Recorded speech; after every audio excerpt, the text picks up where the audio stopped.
Well, Califia started in California. That's where the brand comes from. And we're actually named after the origin of California. So Queen Califia was a mythical figure that became the namesake of the state. So we're surrounded by almond groves and orange groves and so on. And so the source of the material that we make, which are plant milks, all comes from there. And the UK is a very progressive beverage market, and it seems like the population here really wants to have a broader selection of these plant-based milk alternatives.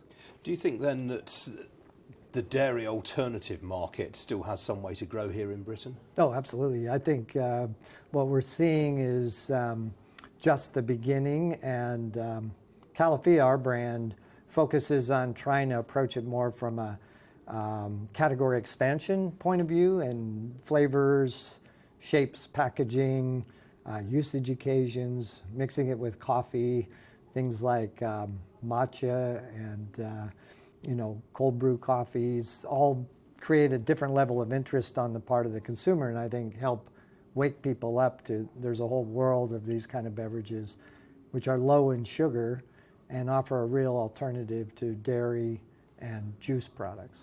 But are the health benefits of alternatives to lines like dairy overstated at times? I mean, for example, there's a story on the front page of the newspapers this morning about gluten-free diets and about how they're not as healthy as they're often cracked up to be. Right. Well, I think there's two reasons why people go after these plant-based diets, and myself included. There's an environmental kind of imperative and reason why plant-centric diets would kind of represent a more important part of the future of our food supply as a world. 10 billion people, and using animals as an intermediary to produce our food is not the most resource efficient. So that's a very important fundamental kind of food policy, and a lot of people are taking their own moral position on that.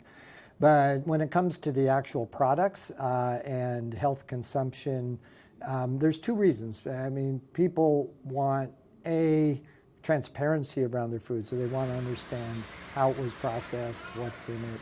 So minimal ingredients are really important.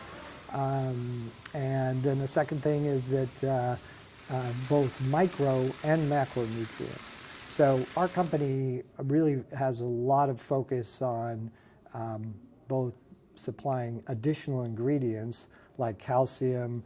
We have a lot of products that have protein in them, so we have products that are protein equivalent to milk. And then many times people just want a light, low sugar or no sugar alternative without a lot of calories. So they prefer the product without as much protein.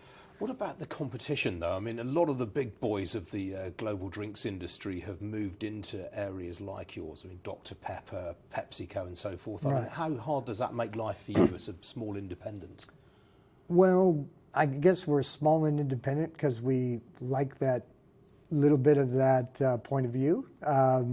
It allows you to be nimble, quicker to market, closer to the consumer.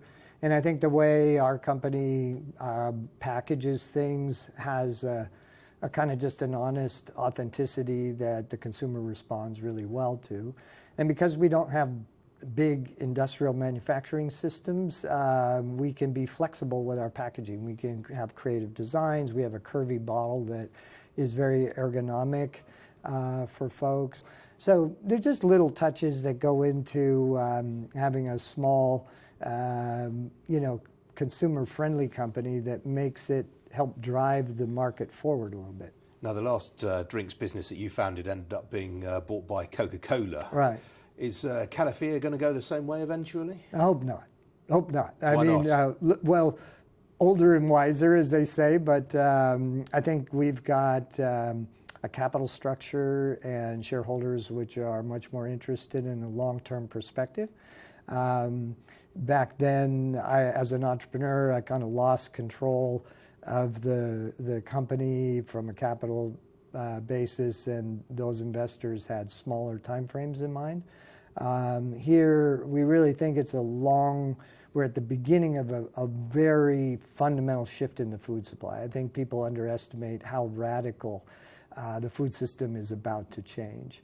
And both from the pressure on the really big companies by these investment strategies and the type of 3G management, which is really stripping out the R&D and the creativity on and forcing just a complete bottom line regime on management, which is very tough to innovate after that. Absolutely. So I think it's just, sky's the limit for small companies that really listen to the consumer.